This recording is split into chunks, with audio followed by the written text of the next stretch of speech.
Hello beautiful soul, आपका स्वागत है इस सोल बामर्स चैनल में। आज हम एक ऐसी कहानी में डूबेंगे जो हमें सिखाएगी कि क्रोध और प्रतिरोध का क्या नतीजा होता है। यह कहानी है अश्वत्थामा की, जिनका क्रोध और श्राप ने उनके जीवन को बदल दिया। चलिए इस गहन कहानी की ओर बढ़ते हैं। महाभारत के युद्ध के बाद अश्वत्थामा, जो द्रोणाचार्य के पुत्र थे, अत्यंत दुखी और क्रोधित थे। उन्होंने अपने पिता को खो दिया था और उनकी आंखों के सामने उनके प्रिय कौरव भाइयों का वध हुआ। उनका हृदय दर्द से भरा हुआ था और उनके मन में प्रतिशोध की आग जल रही थी। युद्ध की रात जब सब सो रहे थे, अश्वत्थामा ने अपने दुश्मनों का प्रतिरोध लेने का निर्णय लिया। वे उन लोगों की नींद का फायदा उठाना चाहते थे जिन्हें उन्होंने पहले ही हारा हुआ समझा था। उन्होंने एक घातक योजना बनाई और कौरवों के बचे हुए परिवार के सदस्यों का वध करने का निश्चय किया।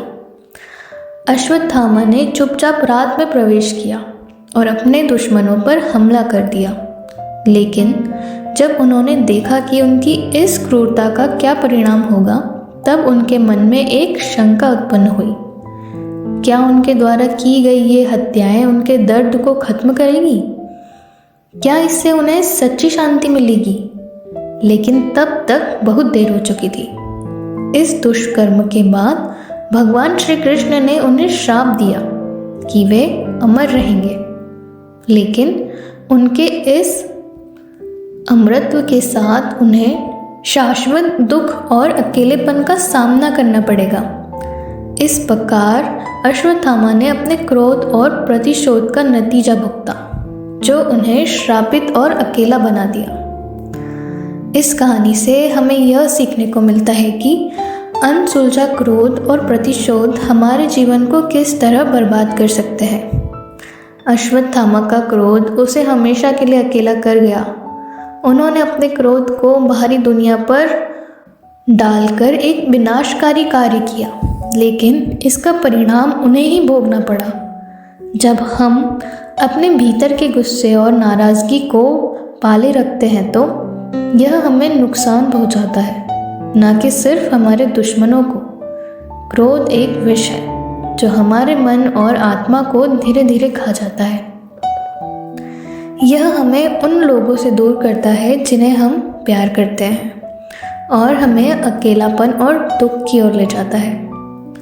इसीलिए हमें यह समझना चाहिए कि हमारी भावनाएं, हमारे निर्णय,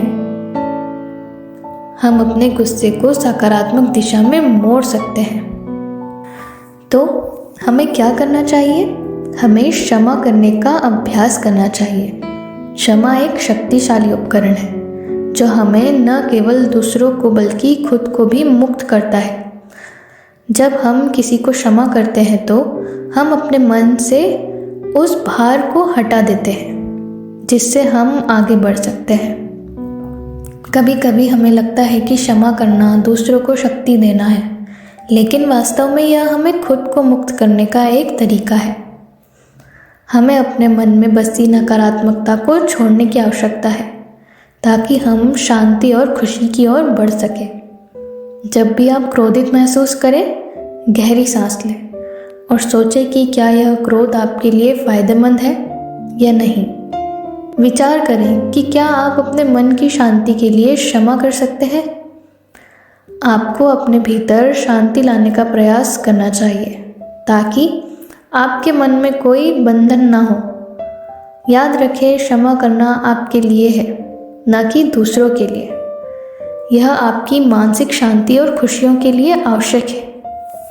आप जितना जल्दी क्षमा करने का निर्णय लेंगे, उतने ही जल्दी आप अपने जीवन को खुशी और संतोष से भर सकेंगे। इस कहानी से आपको कुछ सीखने को मिला तो कृपया इसे अपने दोस्तों के साथ साझा करें और हमेशा याद रखें, आपकी आत्मा जितनी शक्तिशाली है, उतना ही आपके मन की शांति भी महत्वपूर्ण है।